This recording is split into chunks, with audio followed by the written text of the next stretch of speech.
Bienvenidos a Filosofía en tiempos de no filosofía, un espacio de reflexión profunda sobre el pensamiento filosófico. En la actualidad, un programa dirigido por Filosofía Tierra.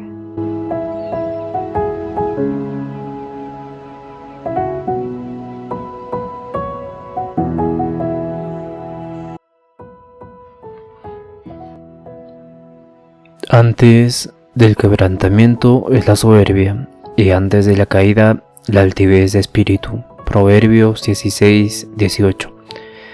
Bienvenidos al episodio 288 de Filosofía del Lenguaje. Estamos en el día 11 y nos toca las aplicaciones de la teoría de los actos del habla. Mi nombre es Marco Antonio y vamos a dividir este episodio en tres segmentos.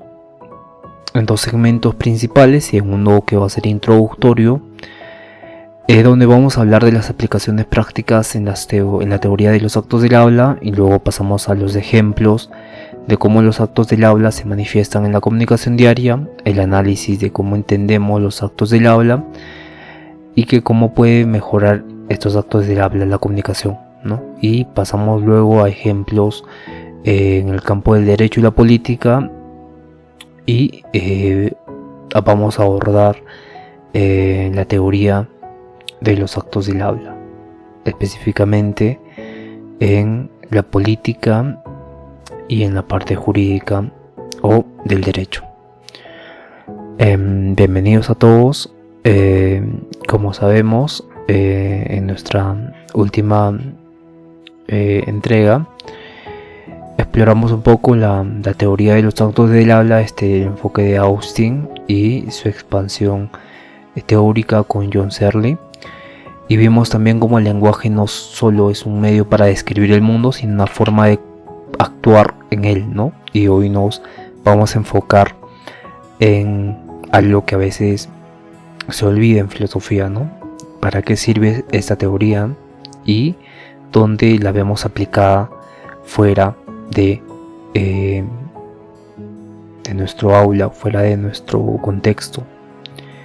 Entonces, la teoría de actos de habla, lejos de ser una abstracción, tiene aplicaciones concretas en múltiples campos, desde el derecho, con el simple hecho de decir sí acepto, puede cambiar un estado civil, por ejemplo, hasta la inteligencia artificial, donde los chatbots usan estructuras conversacionales basadas en actos ilocutivos, y pasando también por la política, la pedagogía, el análisis del discurso, la sociolingüística y también el activismo social, ¿no? Hoy veremos cómo los actos del habla funcionan en contextos reales, tanto si son órdenes, contratos, disculpas o disputas políticas, como también esta teoría permite analizar relaciones de poder, relaciones de autoridad y legitimidad, ¿no? Y cómo incluso movimientos como el feminismo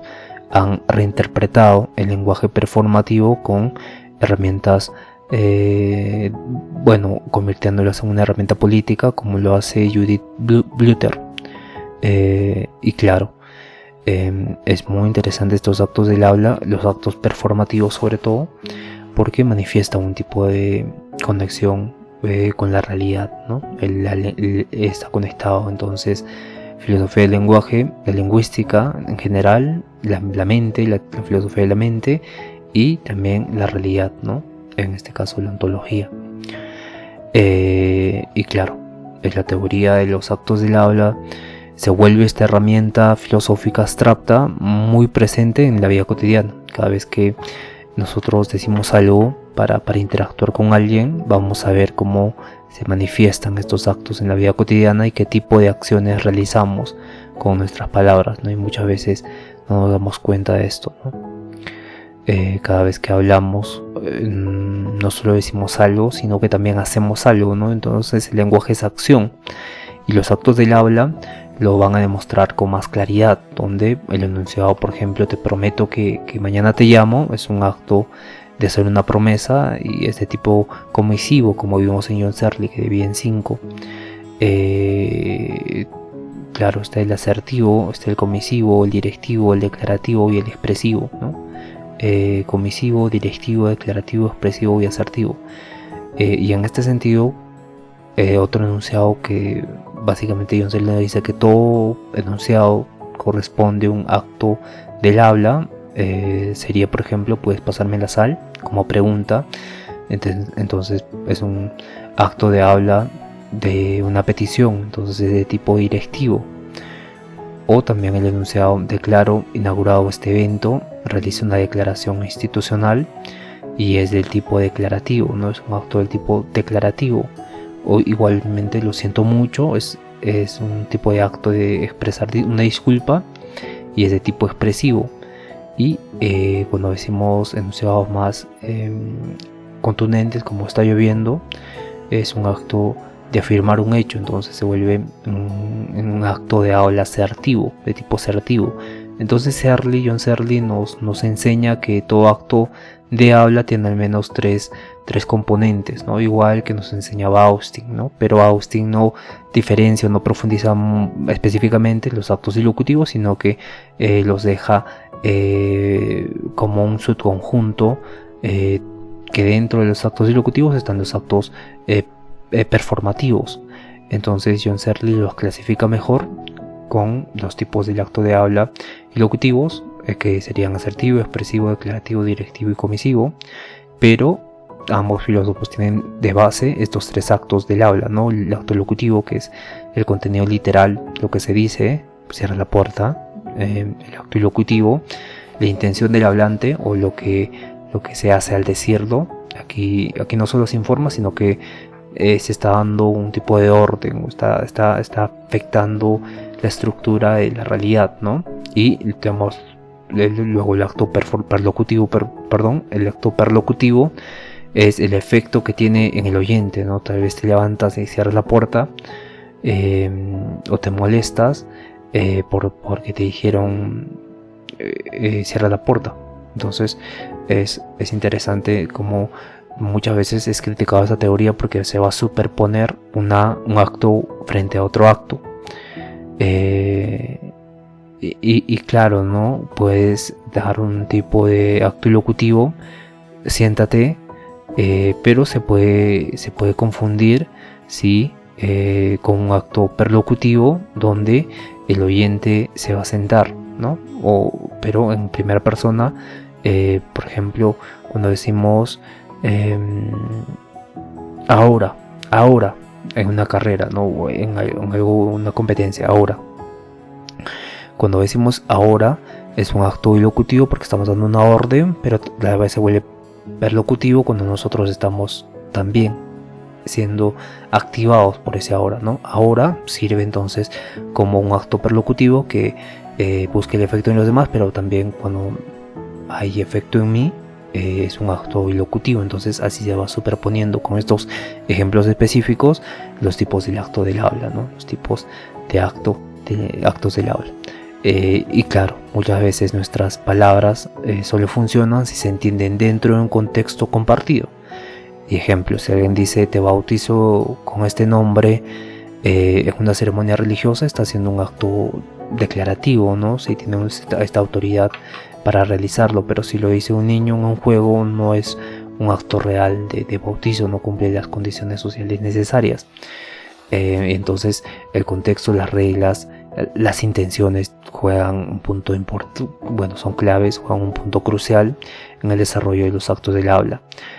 También, claro, tenemos los casos cotidianos como implicaciones sociales, donde las promesas y los compromisos se vuelven tipos de actos de habla. Te juro que no te volveré a fallar.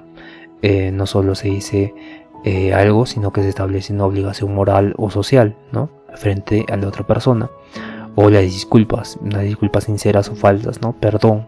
La palabra perdón no solo funciona si se acompaña de la intención genuina de reparar el daño, sino también de este tipo de realización, ¿no? De no causar más daño. Entonces los insultos también, ¿no? Y también los elogios son actos expresivos que pueden construir o destruir relaciones. Entonces el lenguaje está haciendo algo, no simplemente es algo para describir el mundo, sino también es para hacer el mundo, ¿no? Y cuando un profesor dice también, estás aprobado, está transformando un estado académico, ¿no? Y cuando alguien dice, sí acepto, en una boda, por ejemplo, se establece un nuevo vínculo legal. Entonces se crean realidades, ¿no? Se crean realidades. Los actos del habla crean realidades. Y esa es la idea principal de los actos, de la teoría de los actos del habla, que es sumamente importante, interesante.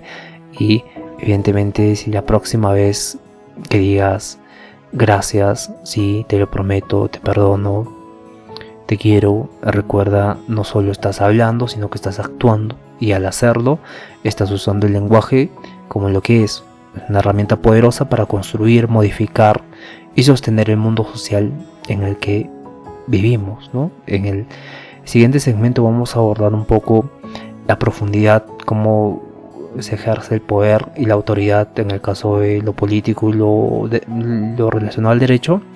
Sin embargo, ahora vamos a entender un poco los actos del habla y en la comunicación, ¿no?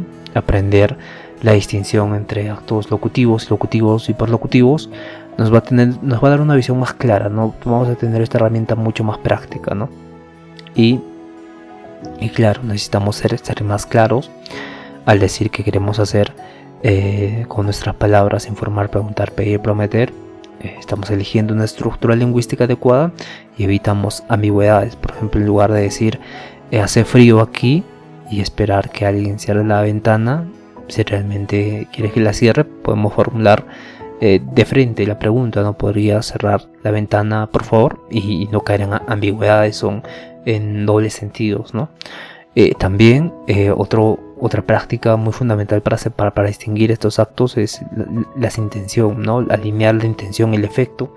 Si conocemos el acto locutivo, nuestra intención, y prevemos el acto perlocutivo, cómo va a afectar al otro, podemos formular el mensaje para maximizar el resultado deseado, ¿no? Por ejemplo, para motivar un equipo, no basta con afirmar podemos lograrlo, sino que se añade un componente más expresivo, no confío en ustedes, sé que lo lograremos juntos.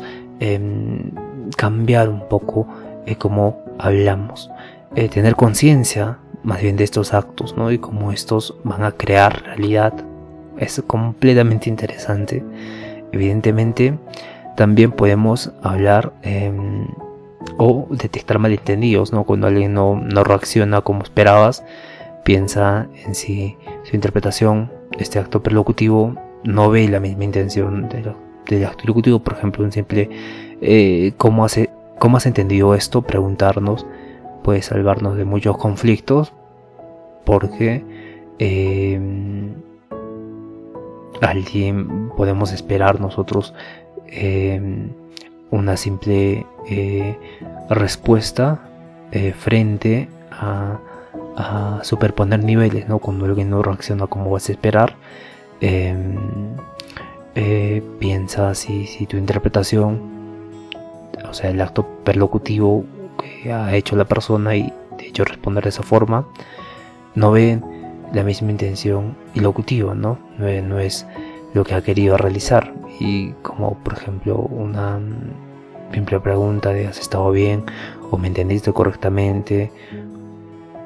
¿O tienes alguna duda? Puede evitar conflictos, ¿no?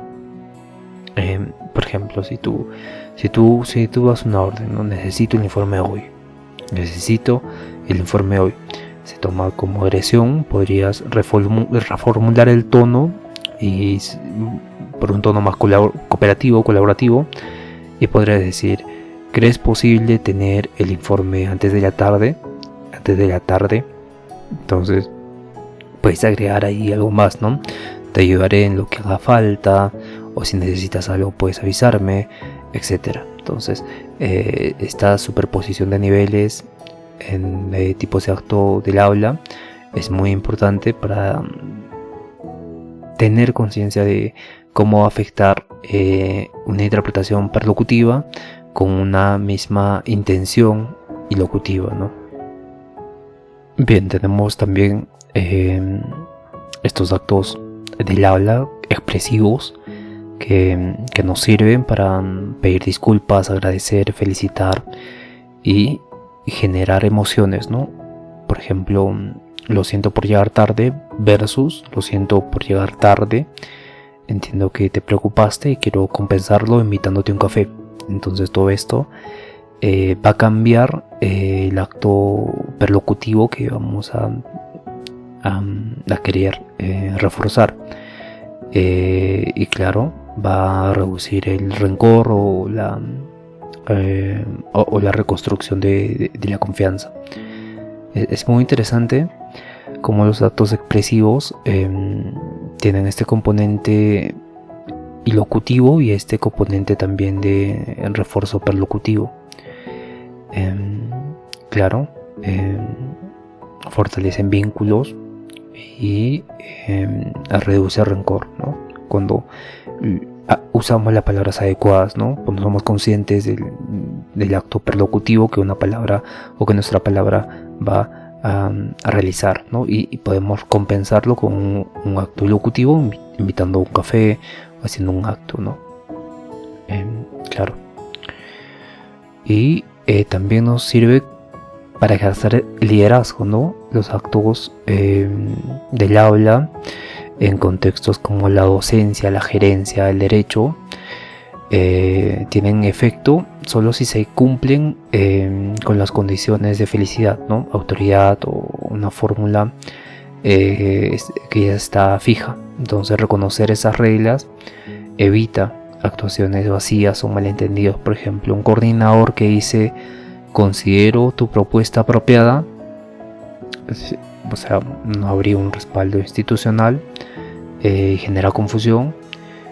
Si mejor decimos, o mejor si dice este coordinador, he consultado con el comité y les informo oficialmente que tu propuesta está aprobada, es diferente, ¿no? Cambia completamente este tipo de acto declarativo, ¿no? Y claro, genera felicidad y se vuelve como una fórmula para que se reciba bien los actos perlocutivos.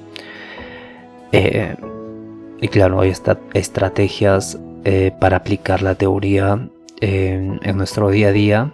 Por ejemplo, si identificar el propósito es clave, ¿no? Antes de hablar tenemos que preguntarnos si es sobre la descripción de algo o quiero que alguien actúe de esta forma o me comprometo a hacer algo o expreso un sentimiento o cambio una situación. Entonces cada uno de estos 5 tipos del aula van a estar referidos a un tipo de propósito específico, ¿no?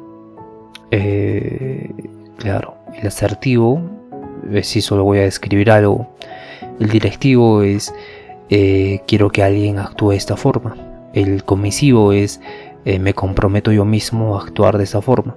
El expresivo es expresar un sentimiento y el declarativo es un cambio de una situación, ¿no? Entonces hay muchas formas de enunciados locutivos claros, como por ejemplo usar verbos explícitos, ¿no? Solicito, prometo, declaro que, te recomiendo que. Entonces estar monitoreando la reacción perlocutiva es clave también como una estrategia para esta teoría, porque al observar la respuesta de tu interlocutor, si no coincide con la intención o la aclaración o la reformulación que estabas diciendo, quiere decir que hubo un tipo de ambigüedad en cómo estabas hablando y básicamente nos sirve como una mejora continua viendo la reacción perlocutiva del oyente, ¿no? Y también hay que ver el contexto y la autoridad, ¿no? Comprueba si tienes el mandato o el derecho para realizar actos declarativos o comisivos, ¿no? No puedes emitir actos declarativos o directivos si no tienes este principio, esta condición de autoridad, ¿no? Y también tenemos que reconocer que los actos del aula están muy relacionados con la práctica de la escucha activa, dado que podemos decir, ¿no? Parece que me estás pidiendo ayuda y responder adecuadamente reconociendo los actos del habla ajenos, ¿no? Nosotros podemos interpretar de forma mucho más directa, mucho más precisa cuando tenemos esta escucha activa. Y claro, hay beneficios inmediatos a corto plazo, como por ejemplo menos malos entendidos, menos conflictos, mayor asertividad en las peticiones y ofrecimientos, relaciones más fuertes, gracias al uso consciente de las disculpas o el agradecimiento o las palabras en general, y también la comunicación es más efectiva en entornos formales donde se forman equipos, ¿no? Al comprender y poner en práctica la teoría de los actos del habla, nos convertimos en unas herramientas precisas de intención y de respeto hacia los demás, ¿no? En este caso, al relacionarnos con los demás. Bien, vamos a pasar ahora al derecho y a la política y las aplicaciones que los actos del habla tienen en este campo, ¿no? El campo del derecho y la realidad institucional, ¿no? El lenguaje para hacerle está relacionado con las instituciones sociales en la construcción mediante el lenguaje, ¿no? Y esto ocurre especialmente cuando se hacen actos declarativos, ¿no? Es decir, enunciados que no describen la realidad sino que la cambian, ¿no? La cambian cuando las pronuncian. Por ejemplo, el tribunal lo declara culpable, o se aprueba la ley número tal, o usted queda bajo libertad. Y estas frases no relatan un hecho, sino la constituyen, ¿no? Son actos del habla que generan consecuencias legales reales, y para que funcionen deben cumplir ciertas condiciones de éxito. Por ejemplo, el hablante debe tener autoridad, en este caso un juez, policía, legislador, y debe usarse de la fórmula más adecuada, ¿no? Y debe también hacer que se note un tipo de contexto institucionalizado que respalde el acto, ¿no? Este contexto se puede dar en un tribunal, en un congreso y demás, ¿no? Y debe formularse de forma adecuada. Evidentemente, en el derecho, Searle sostiene que estas normas legales existen porque existen declaración de esas normas, ¿no? Se las interpreta y se las invoca por medio del lenguaje. Entonces, una ley no es simplemente un texto, es un conjunto de actos ilocutivos, también declarativos, que están codificados, ¿no? Que autorizan, prohíben, permiten, sancionan y demás. Entonces, un contrato se vuelve obligatorio no por su contenido físico, sino porque las partes declaran mutuamente su compromiso, ¿no? Su compromiso bajo estas reglas reconocidas. Y así el derecho depende de este acto del habla institucionalizado, y su autoridad surge de la aceptación colectiva de este sistema de reglas lingüísticas que la van a regir.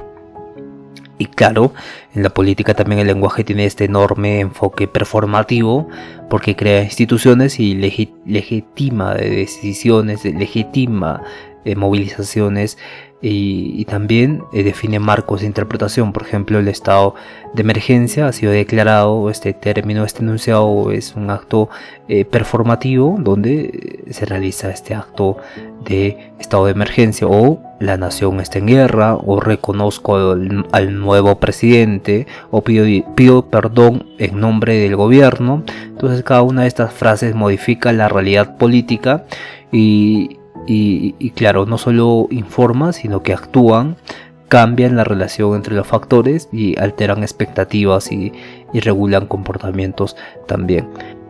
Y claro, filósofos como Perry Bourdieu amplían esta idea, mostrando que el lenguaje político no solo realiza acciones, sino que también realiza poder, no ejerce poder. Él menciona que el acto de nombrar en lo político es un acto de dominación, ¿no? Y cuando un Estado, por ejemplo, llama terroristas a un grupo y no los llama rebeldes luchadores, y está imponiendo una visión del mundo y básicamente en las consecuencias legales y sociales, ¿no? Y cuando se declara también la guerra contra el crimen, se legitima una política que pueda restringir derechos, ¿no? Así el acto de habla no solo describe una situación, sino que la impone y la encuadra políticamente. Claro, hay una tensión también entre el lenguaje técnico legal contra el lenguaje político popular, ¿no? El lenguaje técnico legal está compuesta por reglas muy estrictas, también una autoridad institucional, y mientras que el lenguaje político popular es usado por manifestaciones, medios de comunicación, redes sociales, que producen también efectos políticos, ¿no? Protestas, presión, legitimidad. Entonces, cuando una multitud grita "eso no", o grita "no, el pueblo unido jamás será vencido", está realizando una actividad ilocutiva colectiva que denuncia o exige algo, ¿no? Actos performativos sociales que reconfiguran el estado político, ¿no? Laclau también habla sobre este lenguaje performativo frente a la construcción de qué es el populismo, ¿no? Y básicamente esa teoría de los actos del habla nos muestran que el derecho y la política no existen sin lenguaje, y que las leyes, los fallos, los contratos, los decretos, las campañas, las protestas, todo referente a la política y el derecho se construye con palabras que hacen cosas, y por eso entender cómo funciona el lenguaje y cómo se usa este lenguaje para actuar, ordenar, legitimar, resistir, legitimar, es esencial para cualquier ciudadano que sea crítico y que esté atravesando por un discurso, ¿no? Que esté siendo influido por un discurso, y evidentemente esto es algo muy importante porque hay muchos actos declarativos en el derecho. Por ejemplo, el enunciado, el tribunal lo declara en libertad, es un acto ilocutivo, pero a la vez es un acto declarativo performativo, donde el juez tiene la autoridad legal, tiene el procedimiento válido, tiene el enunciado en el contexto jurídico formal, y el efecto es que la persona es libre y evidentemente cambia su estatus, ¿no? Y también tenemos el acto comisivo en el contrato, porque cuando decimos me comprometo a entregar el producto en un plazo de 10 días. Esto se hace específicamente cuando se trabaja con municipios, contrataciones con el Estado, ¿no? Litigaciones. Entonces, este tipo de acto comisivo y locutivo implica una obligación, ¿no? Donde se espera un efecto perlocutivo, donde la otra parte actúe confiado en ese compromiso, ¿no? Y pueda reclamar si no cumple en 10 días aquel plazo de entrega. Y claro, en el ámbito del derecho también existe un acto de expreso de un juicio. Me declaro culpable, me declaro inocente, y esto es un acto expreso, expresivo. Apropiadamente le llamaríamos expresivo, pero es un acto expreso en un juicio, ¿no? Que también tiene estas implicaciones jurídicas, ¿no? Donde influye en la estrategia del juicio o desencadena ciertos procedimientos, el declararse inocente o el declararse culpable, ¿no? Y claramente esto es un acto de tipo expresivo referente a actos performativos en el acto ilocutivo. En política es bastante interesante porque hay un discurso que puede ser un acto comisivo performativo, como por ejemplo prometer respetar y hacer respetar la Constitución, donde se busca en efecto que básicamente legitima públicamente el inicio de un mandato, y también implica responsabilidad, ¿no? Este es un acto comisivo performativo que se vuelve institucionalizado, ¿no? Que se institucionaliza y se legitima públicamente el inicio de un mandato, ¿no? Cuando se hacen las promesas de gobierno, cuando se entra un cargo y demás, ¿no? O la declaración de guerra también pasa esto, y se usa también este lenguaje estratégico para hacer promesas con el lenguaje, el acto de habla asertivo dentro locutivo, que evidentemente se relaciona con un acto performativo, ¿no? Por ejemplo, no es una crisis, es una oportunidad cuando estamos en una campaña política, digamos, ¿no? El efecto es que va a reconfigurar la visión del público y va a generar reacciones emocionales o acciones o decisión de voto y demás. Entonces es muy importante todo esto, saber estos actos del habla dentro de los actos ilocutivos, que básicamente son los actos performativos que se clasifican en 5. Tenemos los asertivos, tenemos también los directivos, los comisivos, los expresivos y los declarativos, ¿no? Que vamos a recordar que brevemente los asertivos describen algo, solo van a describir algo, afirmar o negar, depende del hecho, si ocurre o no ocurre, va a ser validado o falso. Y los actos directivos es quiero que alguien actúe de esta forma, ¿no? Una orden puede ser esto, una petición y demás. Los actos directivos. Los actos comisivos es cuando yo hago cosas, ¿no? Yo me comprometo a hacer esto, yo comprometo a levantar temprano, yo me comprometo a levantar, etc. Entonces luego vienen los actos expresivos, ¿no? Que es expresar un sentimiento, un enojo, alegría y demás. Entonces también está el acto declarativo, ¿no? Donde cambia la situación, va cambiando una situación. Por ejemplo, prometer algo, prometo que mañana voy a ir al peluquero, entonces va a cambiar el corte de cabello. Prometo, bueno, no solo promesa, sino declaro que mañana es feriado en todo el país. Un presidente dice esto, entonces va a ser un cambio en la situación, ¿no? O solicito el préstamo de tanto dinero, entonces va a cambiar una situación económica, etc. Entonces todos estos actos declarativos constituyen un cambio en la situación, que están dentro del acto de habla ilocutivo y evidentemente influyen mucho en los actos performativos, porque tenemos acto performativo en los declarativos, en los comisivos y en los directivos, ¿no? Tenemos estos actos performativos que básicamente se van a superponer unos con otros, ¿no? Y evidentemente van a tener un efecto en el acto más grande, que es el perlocutivo, que está fuera de estos 5 tipos de acto dentro de los locutivos, pero se van a superponer, ¿no? Y claro, esto va a ser algo muy interesante, porque con J.L. Austin no vimos esto, ¿no? No vimos esta definición clara de estos actos ilocutivos. Solo nos decía, en los actos ilocutivos está dentro de estos actos ilocutivos los actos performativos. Entonces, pero no nos definía tan bien como nos define John Searle. Y vimos que estos 5 tipos de actos que están siendo actos ilocutivos también tienen esta función de ser performativos. Es muy interesante esto, y también tiene condiciones, como vimos en el anterior episodio. Hay condiciones que se necesita para que estos actos terminen siendo perlocutivos, no terminen siendo performativos, ¿no? Porque perlocutivos ya son. El hecho de que diga, ¿no? Oye, sal del aula, ¿no? Esto puede ser un acto del tipo locutivo, del tipo de autoridad, o este tipo de directivo, ¿no? Pero también puede ser un acto perlocutivo el efecto que va a ocasionar en la otra persona. Entonces se necesitan condiciones específicas para delimitar esto, ¿no? Pero muchas veces se van a superponer y claro, hay un tipo de sistema que se tiene que ejercer para que no se distorsione, no caiga en ambigüedades, ¿no?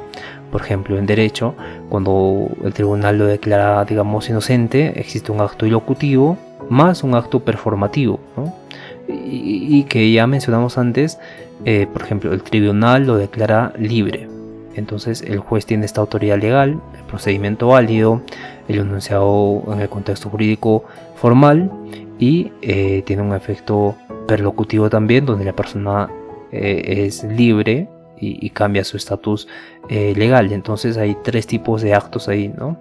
El acto ilocutivo, que es el acto en general de hacer cosas, de que el lenguaje haga cosas, y tenemos el declarativo performativo, que básicamente va a ser un tipo de afirmación de su estatus con el lenguaje, ¿no? Por ejemplo, el tribunal lo declara libre y claro, esto va va a resultar en un efecto perlocutivo, de efecto en la persona, pero también va a ser de cambio, ¿no? De cambio de estatus, en este caso declarativo. Y tenemos también otro ejemplo que podría ser en el activismo y estudios de género, cuando decimos en las marchas, ¿no? Los movimientos feministas, yo también fui víctima, ¿no? Este enunciado es un tipo de acto expresivo, performativo, colectivo, ¿no? Está expresando algo, pero a veces es performativo porque genera un tipo de solidaridad, conciencia, presión social. Entonces tiene un efecto también perlocutivo, pero al decir fui víctima, ya expresa un tipo de acto de tipo expresivo, ¿no? Que cambia porque invita a un efecto perlocutivo. O también cuando decimos el lenguaje inclusivo. El lenguaje inclusivo es cuando dicen, en vez de la A, en vez de la O, dicen E, ¿no? Entonces, este lenguaje inclusivo visualiza lo que históricamente fue oprimido, ¿no? Cuando es enunciado. El lenguaje inclusivo visibiliza lo que históricamente ha sido oprimido. Entonces, este tipo de enunciado es un tipo de enunciado asertivo, de tipo asertivo y directivo, que enuncia algo y a la vez exige algo, ¿no? Y tiene un efecto que promueve cambios normativos en instituciones, escuelas y leyes, y evidentemente se cambia la currícula educacional y se agrega esta inclusión en el lenguaje en muchos países. Entonces, estos ejemplos muestran que el lenguaje, al estar en un contexto social estructurado, estando en lo político, en el activismo o en el derecho, refleja un tipo de transformación, porque cada enunciado que hacemos, ¿no? Resisto, ordeno, prometo, declaro, ejerce poder y construye relaciones y también posibles reformulaciones en el futuro, ¿no? Por eso entender los actos del habla no es solo útil para la filosofía, sino para actuar con conciencia en el mundo. Vamos a dar ejemplos ahora de los actos del habla en la filosofía. Es muy interesante esta propuesta porque nos plantea problemas sobre la intencionalidad y la conciencia, ¿no? Searle conecta los actos del habla con la intencionalidad. Recordemos que es la capacidad de la mente de referirse a algo, ¿no? Entonces, para él, todo acto de habla implica una intención del hablante, un contexto compartido y una respuesta esperada, ¿no? Esto tiene implicaciones en la filosofía de la mente porque al estudiar el lenguaje es estudiar también cómo pensamos, cómo deseamos, cómo prometemos, cómo sentimos, ¿no? Y esto acerca la filosofía del lenguaje más hacia la mente y a la ética. Y también la ética, claro, en muchos aspectos del habla, como pedir perdón, prometer, advertir, insultar, perdonar, testificar, tienen una dimensión ética, ¿no? ¿Qué pasa si prometes sin la intención de cumplir? ¿Y qué pasa si puede dañar a alguien solo con palabras?